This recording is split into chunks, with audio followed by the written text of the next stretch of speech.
সপ্তম শ্রেণীর শিক্ষার্থীরা কেমন আছো তোমরা সবাই? আশা করছি তোমরা সবাই বেশ ভালো আছো। তোমাদের সবাইকে আবারও স্বাগতম জানাচ্ছি তোমাদের নতুন আরেকটি ক্লাসে।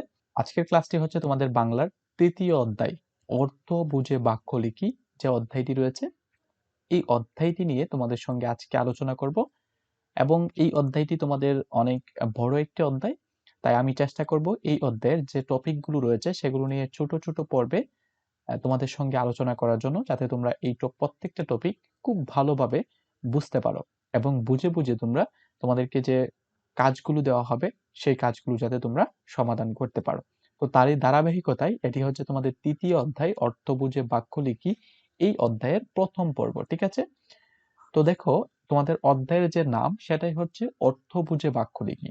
এখন তোমাকে শুধুমাত্র একটা বাংলা বাক্য লিখলেই হবে না, এই বাক্যটা কিভাবে গঠন করা হয়েছে, এই বাক্যটাকে কি বলে এবং বাক্যে যে শব্দগুলো ব্যবহার করা হবে এই শব্দগুলোকে কোনটাকে বিশেষ্য বলে, কোনটাকে সর্বনাম বলে, কোনটাকে কি বলে এই সম্পর্কে জানতে হবে। এবং তুমি একটা বাক্য লিখা শেষ করে বাক্যের পরে যে আমরা সংকেতগুলো ব্যবহার করবে, একটা বাক্যের পরে কোথায় থামতে হয়, কিভাবে থামতে হয়, কেন থামতে হয়, এই সকল বিষয়গুলো নিয়ে এই অধ্যায়টাতে তোমাদেরকে শেখানো হবে এবং তোমাদেরকে জানানো হবে। এজন্যই এই অধ্যায়টার নাম দেওয়া হয়েছে অর্থ বুঝে বাক্য লিখি। তুমি যখন সম্পূর্ণ অধ্যায়টা শেষ করবে তখন তুমিও একটা বাক্যের অর্থ বুঝে তারপর তুমি একটা বাক্য লিখতে পারবে। তো চলো আমরা আজকের প্রথম ক্লাসটা শুরু করে ফেলি। আমরা ধারাবাহিকভাবে তোমাদের ৩য় অধ্যায়ের যে টপিকগুলো রয়েছে সেগুলোর প্রত্যেকটা ক্লাস তোমাদের সামনে নিয়ে আসার চেষ্টা করব। তাই আমি আশা করব তোমরা একটা ক্লাসও মিস না করে প্রত্যেকটা পর্বে প্রত্যেকটা ক্লাস তোমরা মনোযোগ সহকারে করবে। তাহলে তুমিও অর্থ বুঝে বাক্য লিখতে পারবে। ঠিক আছে? তো আমাদের প্রথম পরিচ্ছেদে হচ্ছে শব্দের শ্রেণী ও বাক্যের শ্রেণী। এটা হচ্ছে আমাদের টপিকটার নাম। তো চলো আমরা শব্দের শ্রেণী সম্পর্কে জেনে আসি। বাক্যের শব্দগুলোকে বিশেষ্য, সর্বনাম, বিশেষণ, ক্রিয়া বিশেষণ, অনুসর্গ, যোজক ও আবেগ, এই ৮ শ্রেণীতে ভাগ করে দেখানো যায়। তো এগুলো সম্পর্কে কিন্তু তোমরা ষষ্ঠ শ্রেণীতে জেনে এসেছো। ঠিক আছে? তারপরে যেহেতু সপ্তম শ্রেণীতে তোমরা চলে এসেছো, সেখানে আরো ভালোভাবে ব্যাপকভাবে তোমরা জানতে পারবে। ঠিক আছে? তো চলো আমরা বিশেষ্য কাকে বলে বা কোন শব্দগুলোকে আমরা বিশেষ্য বলি। যেসব শব্দ দিয়ে ব্যক্তি, প্রাণী, স্থান, ব্যক্তি, প্রাণী, স্থান, বস্তু, ধারণা ও গুণের নাম বোঝায়, মানে কোনো কিছুর নাম বোঝায়, সেগুলোকেই বিশেষ্য বলে। যেমন এখানে অনেকগুলো উদাহরণ দেওয়া রয়েছে, যেমন নজরুল, এটা একটা নাম, সেটা হচ্ছে বিশেষ্য শব্দ। আবার বাঘ, সেটা হচ্ছে একটা, তাহলে এই শব্দটা হবে একটা বিশেষ্য শব্দ। আবার দেখো ঢাকা, সেটা হচ্ছে একটা স্থানের নাম, এই যে স্থান বোঝাচ্ছে। ইট, ভোজন, সততা, এই প্রত্যেকটা শব্দ দ্বারাই কিন্তু আমরা নাম বুঝতে পারছি। তার মানে যেসব শব্দ দিয়ে ব্যক্তি, প্রাণী, স্থান, বস্তু, ধারণা ও গুণের নাম বোঝায় সেগুলোকে বিশেষ্য বলে। আশা করছি তোমাদের মনে থাকবে। এগুলো কিন্তু তোমাদের মনে রাখতে হবে, কারণ তোমাদের পরবর্তীতে তোমাদের এগুলো কাজে লাগবে। তারপর দেখো সর্বনাম। বিশেষ্যের বদলে বাক্যে যেসব শব্দ বসে সেগুলোকে সর্বনাম বলে। মানে বিশেষ্যের পরিবর্তে তুমি যে শব্দটাকে ব্যবহার করবে সেটাই হচ্ছে সর্বনাম। যেমন দেখো, আমরা উদাহরণ হিসেবে যদি বলি, মনিরা দাবা প্রতিযোগিতায় প্রথম স্থান অধিকার করেছে, তার জন্য স্কুলের সবাই গর্বিত। এখন যদি আমি তোমাকে বলি, এই যে তার শব্দটা, এটা দ্বারা তুমি কাকে বুঝতে পেরেছো? মনিরাকে। কিন্তু মনিরা কি দেখো, মনিরা হচ্ছে একটা বিশেষ্য, মানে একটা নাম, কোন একটা ব্যক্তির নাম। তার মানে এই মনিরা শব্দটা হচ্ছে একটা বিশেষ্য।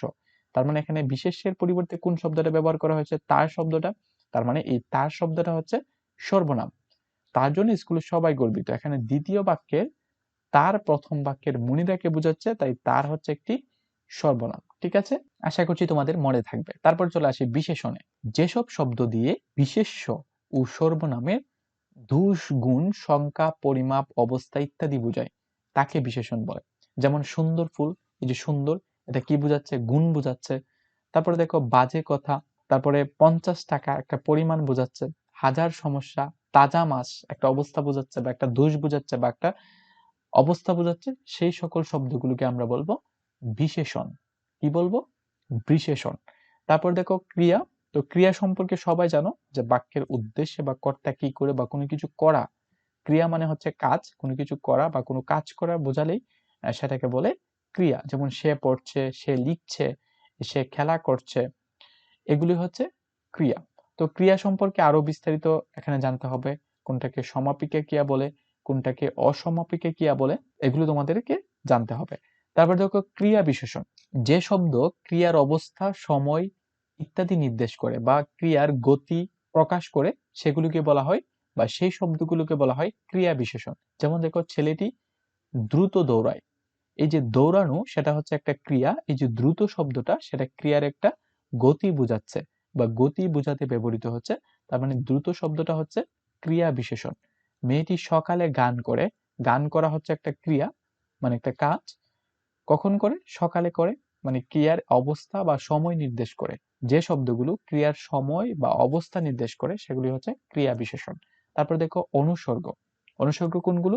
যেসব শব্দ কোনো শব্দের পরে বসে শব্দটিকে বাক্যের সাথে সম্পর্কিত করে সেসব শব্দকে অনুসর্গ বলে। যেমন সে কাজ কিছুই বুঝে না, যদি আমি বলতাম সে কাজ কিছুই বুঝে না, এখানে এই যে ছাড়া শব্দটি ব্যবহার করা হয়েছে দুটি শব্দের মাঝে বা শব্দটির পরে বসে দুইটা বাক্যের সাথে কি করে সম্পর্ক স্থাপন করে।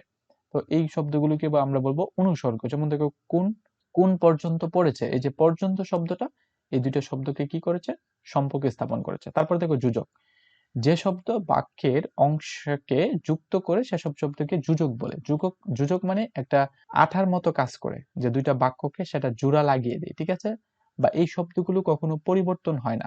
যেমন দেখো, বা এই শব্দটা কখনো পরিবর্তন হয় না, এবং এটা কখনো পরিবর্তন হয় না, তবু এটা কখনো পরিবর্তন হয় না, সুতরাং এই শব্দগুলো কখনো পরিবর্তন হয় না। এবং এই শব্দগুলো আঠার মতো কাজ করে, যে একটা শব্দের বা একটা বাক্যর সঙ্গে আরেকটা বাক্যকে কি করে? যুক্ত করে, ঠিক আছে। এই শব্দগুলিকে আমরা বলি যোজক শব্দ। যেমন বা, এবং, সুতরাং, তবু, অর্থাৎ এই এই যে শব্দগুলো আছে এগুলো হচ্ছে যোজক। তারপর দেখো আবেগ, মনের ভাব বা আবেগকে প্রকাশ করা হয় যেসব শব্দ দিয়ে সেগুলোকে আবেগ শব্দ বলা হয়। যেমন দেখো এখানে বাহ, চমৎকার লিখেছে, উফ, আর পারি না, এই যে উফ, বাহ, এগুলো হচ্ছে আবেগ শব্দ। এগুলি কি শব্দ? আবেগ শব্দ। মানে যে সকল শব্দ দ্বারা আমরা সুখ, দুঃখ, অনুভূতি, আবেগ এগুলো প্রকাশ করে থাকি সেগুলি হচ্ছে আবেগ শব্দ। আশা করছি বুঝতে পেরেছো। এখন তোমরা যদি উপরের টপিকটা বা আমার কথাগুলো বুঝে থাকো তাহলে তোমাদেরকে একটি কাজ দেওয়া হচ্ছে। এই কাজটা তোমাদেরকে নিজেরা সমাধান করতে হবে। যদিও আমি তোমাদেরকে নমুনা উত্তর দিয়ে দেব, তারপর তোমাদেরকে নিজেদেরকে চেষ্টা করতে হবে। তোমরা আগে নিজেরা চেষ্টা করবে যে তোমরা সম্পূর্ণ টপিকটা বুঝেছো কিনা। আবারও চাইলে ক্লাসটা শুরু থেকে শেষ পর্যন্ত দেখতে পারো। তারপরে এই যে নমুনা উত্তরটা বা তোমাদের জন্য যে কাজটা দেওয়া হয়েছে সেই কাজটাকে তোমরা সমাধান করবে। তারপর আমি যে উত্তরটা দেব তার সঙ্গে তোমরা মিলিয়ে দেখার চেষ্টা করবে, ঠিক আছে। এভাবে যদি তোমরা পড়াশোনা করো তাহলে তোমাদের বাংলার যে দক্ষতা সেটা তুমি অর্জন করতে পারবে বা বাংলাতে তুমি ভালো করতে পারবে। কারণ তোমরা জানো যে তোমাদের পাঠ্য বইটাকে তোমাদের পরিবর্তন করা হয়েছে। কেন পরিবর্তন করা হয়েছে? কারণ আমরা জানি যে আগে আমাদের যে শিক্ষা ব্যবস্থা সেটা ছিল পরীক্ষা ভিত্তিক, এখন সেটাকে যোগ্যতা ভিত্তিক করা হয়েছে। তার মানে এখনো যদি তুমি পড়াশোনাকে অবহেলা করো, তুমি তোমার যোগ্যতাটা অর্জন না করো, তাহলে এই পড়াশোনা করে কিন্তু কোনো কাজে আসবে না, ঠিক আছে। তাই আমি তোমাদেরকে বলবো তোমরা শুধুমাত্র ক্লাস দেখলেই চলবে না বা ক্লাসগুলো স্কিপ করে করে দেখলেই চলবে না। সম্পূর্ণ ক্লাসটি মনোযোগ সহকারে খাতা কলম নিয়ে তোমাদেরকে বসে করতে হবে। কারণ এখানে তুমি কোনো মুভি সিরিয়াল দেখছো না, কোনো নাটক দেখছো না যে তুমি একদিকে নাটক ছেড়ে দিচ্ছ অন্যদিকে তুমি অন্য কাজ করছো, তাহলে তুমি আসলে এই ক্লাসগুলো দেখে তুমি উপকৃত হতে পারবে না। যেহেতু এটা হচ্ছে একটা পড়াশোনা রিলেটেড ক্লাস এবং সেটা দেখে তুমি উপকৃত হতে চাচ্ছ, সেহেতু তোমাকে মনোযোগ সহকারে এই ক্লাসগুলো করতে হবে।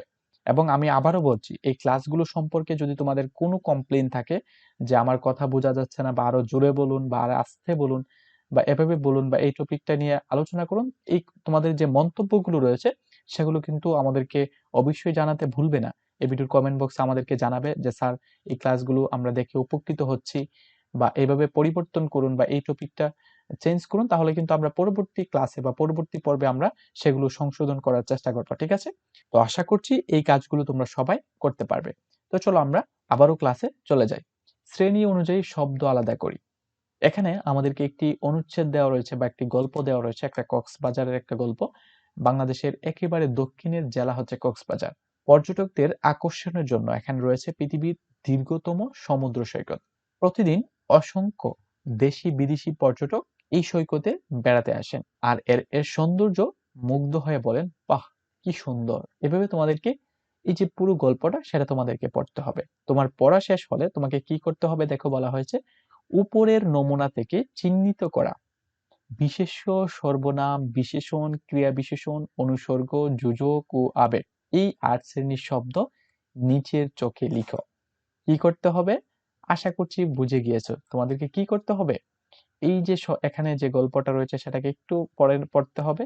পরে এখানে কোন শব্দটাকে তুমি বিশেষণ বলবে, কোন শব্দটাকে তুমি সর্বনাম বলবে, কোন শব্দটাকে তুমি আবেগ শব্দ বলবে, কোন শব্দটাকে তুমি যোজক বলবে, কোন শব্দটাকে তুমি ক্রিয়া বিশেষণ বলবে, কোনটাকে তুমি ক্রিয়া বলবে, সেই যে চকটা আমি দেখালাম সেই চকে তোমাদেরকে বসাতে হবে। তো প্রথমেই চলো আমরা কিছু বিশেষ্য শব্দ খুঁজে বের করার চেষ্টা করি। তো বিশেষ্য মানে হচ্ছে নাম। এখানে আমরা যদি প্রথমেই দেখি বাংলাদেশ, এটা হচ্ছে একটা দেশের নাম, তার মানে এটা হবে। তারপরে জেলা, এটা হচ্ছে একটা নাম। কক্সবাজার, এটা হচ্ছে একটা নাম। তার মানে এই শব্দগুলো হচ্ছে বিশেষ্য শব্দ। পর্যটকদের আকর্ষকের জন্য, তার মানে পর্যটক, এটা মানে একটা নাম। পর্যটক এই শব্দটা হতে পারে। আকর্ষণের জন্য এখানে রয়েছে পৃথিবীর দীর্ঘতম সমুদ্র সৈকত। এই যে সমুদ্র সৈকত, এটা হচ্ছে একটা নাম। এই শব্দটা আমরা নিব। তারপর আমাদের যে শব্দটা প্রয়োজন হবে, এখানে বেড়াতে আসেন আর এর সৌন্দর্যে মুগ্ধ হয়ে বলেন, বাহ কি সুন্দর। এই যে সৌন্দর্য, সেটাও কিন্তু একটা শব্দ, সেটা আমরা লিখব। তারপর আমরা দেখি কক্সবাজার সমুদ্র সৈকতের সবচেয়ে আকর্ষণীয় দিক হচ্ছে এর ঢেউ। সবসময় বড় বড় ঢেউ তৈরি হয় সাগরে, আর সেই ঢেউ তীরে এসে জুড়ে জুড়ে আছড়ে পড়ে। অনেক মানুষ, এই যে মানুষ, এটা একটা নাম, জাতির নাম।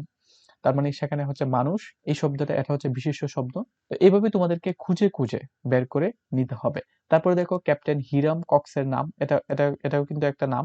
Captain Hiram Cox, East India Company, এগুলো হচ্ছে বিশেষ্য শব্দ।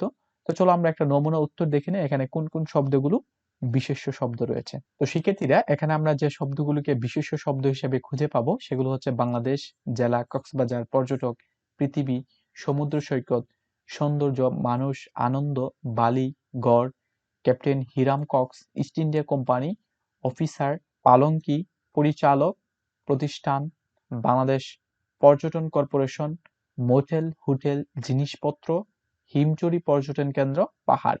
এই শব্দগুলো হচ্ছে বিশেষ্য শব্দ। আশা করছি তোমরা বুঝতে পেরেছো। এই শব্দগুলোকে তোমাদের কোথায় লিখতে হবে? নিচে যে কলামটি ছিল বা যে চকটি ছিল সেখানে তোমাদেরকে এই বিশেষ্য শব্দগুলো লিখতে হবে। তো চলো আবারও আমরা তোমাদের পাঠ্য বইয়ে চলে যাই। শিক্ষার্থীরা, আশা করছি তোমরা এখান থেকে এই বিশেষ্য শব্দগুলোকে খুঁজে বের করতে পারবে। তারপর এখান থেকে যে শব্দগুলোকে তোমাদের বের করতে হবে সেগুলোকে বলা হয়েছে সর্বনাম। কি বলা হয়েছে? সর্বনাম। তো চলো আমরা এখান থেকে কিছু সর্বনাম খুঁজে বের করার চেষ্টা করি। তো এখান থেকে আমরা যদি সর্বনাম মানে কি, সর্বনাম হচ্ছে আমরা বিশেষ্যের পরিবর্তে যে শব্দগুলো ব্যবহার করা হয় সেগুলি হবে সর্বনাম। তো এখানে আমরা প্রতিদিন অসংখ্য দেশ বিদেশি পর্যটক এই সৈকতে কি করেন? বেড়াতে আসেন।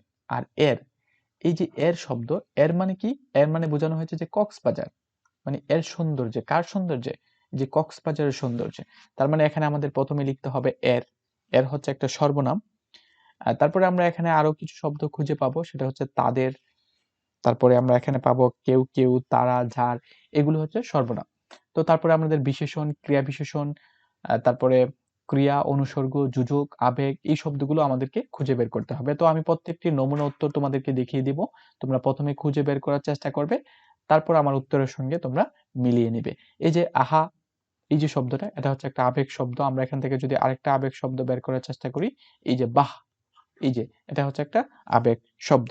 তারপরে এখানে অনুসর্গ কোনগুলো, তারপরে যোজক কোনগুলো, সেগুলো তোমাদেরকে খুঁজে বের করে নিতে হবে। তো চলো আমরা নমুনা উত্তরটা দেখে নিই। শিক্ষার্থী বন্ধুরা, এই গল্পে আমরা যে যে সকল সর্বনাম শব্দগুলোকে খুঁজে বের করতে পারি সেটা হচ্ছে এর, তারপরে হচ্ছে তাদের, কেউ, কেউ কেউ, তারপরে তারা, তার, যার, এগুলো হচ্ছে সর্বনাম শব্দ। তারপরে আমরা যে বিশেষণ শব্দগুলোকে খুঁজে বের করতে পারি সেগুলো হচ্ছে সবচেয়ে, এটা হচ্ছে একটা বিশেষণ শব্দ।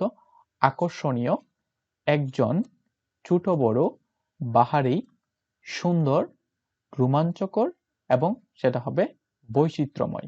কি হবে? বৈচিত্র্যময়। এই হচ্ছে আমাদের বিশেষণ শব্দ। তারপর আমরা চলে যাই ক্রিয়া শব্দ। এখানে কোন কোন শব্দগুলো দ্বারা ক্রিয়া বোঝাচ্ছে এই গল্পে? তো এখানে আছড়ে পড়ে, এটা দ্বারা ক্রিয়া বোঝাচ্ছে। এসেছে মানে আসা, এটা হচ্ছে একটা কাজ। তারপরে দেখো ছিলেন, ছিল, নিযুক্ত হন, করা হয়, দেওয়া হয়, গড়ে উঠেছে, নির্মাণ করেছে, তৈরি হয়েছে, আছে, পাওয়া যায়, রয়েছে, বেড়াতে যায়। এই শব্দগুলো হচ্ছে ক্রিয়া শব্দ। এই শব্দগুলো কি শব্দ? ক্রিয়া শব্দ। তারপর আমরা চলে যাই পরবর্তী টপিকে। পরবর্তী আমাদের যে শব্দটা সেটা হচ্ছে ক্রিয়া বিশেষণ। এখানে আমরা 3টে ক্রিয়া বিশেষণ খুঁজে পাই। একটা হচ্ছে জোরে জোরে, আনন্দে এবং প্রতিদিন। এই হচ্ছে 3টা ক্রিয়া বিশেষণ শব্দ। এবং এই গল্পে আমরা যে অনুসর্গ শব্দগুলো খুঁজে পাবো সেটি হচ্ছে দিয়ে, থেকে, আগে, করে, কাছে এবং জন্য। এগুলো হচ্ছে অনুসর্গ। এগুলো কি? অনুসর্গ। তারপর আমরা চাই যোজক। যোজক শব্দ যে শব্দগুলো দুইটা বাক্যকে যুক্ত করে। যেমন এখানে আমরা একটা শব্দ খুঁজে পাবো আর, তবু, এছাড়া, ও এবং কি। এই হচ্ছে এই গল্পের যোজক শব্দ। তারপর দেখো আবেগ শব্দ। আমাদের সর্বশেষ 2টা আবেগ শব্দ এখানে আমরা খুঁজে পাবো। একটা হচ্ছে বাহ আর একটা হচ্ছে আহা। তো আশা করছি তোমরা বুঝতে পেরেছো যে এই শব্দগুলো কিভাবে তোমাদের চোখে পূরণ করে নিতে হবে। তো শিক্ষার্থীরা আমরা কিন্তু তোমাদেরকে দেখিয়ে দিলাম যে তোমাদের 28 পৃষ্ঠায় যে তোমাদেরকে চকটি দেওয়া হয়েছে এই চকটাকে তোমরা কিভাবে পূরণ করবে। তোমরা এভাবে খাতায় এগুলোকে লিখে নিতে পারো যে আমরা এখান থেকে কোন কোন শব্দগুলোকে পেলাম। আমরা বাহ শব্দটাকে পেলাম, আহা শব্দটাকে পেলাম এবং আমাদেরকে কিন্তু এখানে লিখে নিতে হবে। ঠিক আছে? আশা করছি আজকের ক্লাসটি তোমরা বুঝতে পেরেছো। যদি ক্লাসটি ভালো লেগে থাকে তাহলে অবশ্যই তোমরা সেটি কমেন্ট করে জানাতে পারো এবং পরবর্তী পর্বে আমরা তোমাদের 3য় অধ্যায়ের পরবর্তী যে পর্বটি হবে সেটি হচ্ছে বাক্যের শ্রেণী। সেখানে আমরা বাক্যের যে শ্রেণী রয়েছে সেগুলো নিয়ে আলোচনা করব। বিবৃতিবাচক বাক্য, প্রশ্নবাচক বাক্য, অনুজ্ঞাবাচক বাক্য এবং আবেগবাচক বাক্য নিয়ে সেখানে আমরা বিস্তারিত সেই পর্বে আলোচনা করব। তো আজ এখানেই শেষ করতে চাচ্ছি। আবারও দেখা হবে তোমাদের সাথে নতুন কোনো পর্বে, নতুন কোনো ক্লাসে, ভিন্ন কোনো টপিকে। সে পর্যন্ত সবাই ভালো থাকো, সুস্থ থাকো, সান লার্নিং এর সঙ্গেই থাকো। আল্লাহ হাফেজ।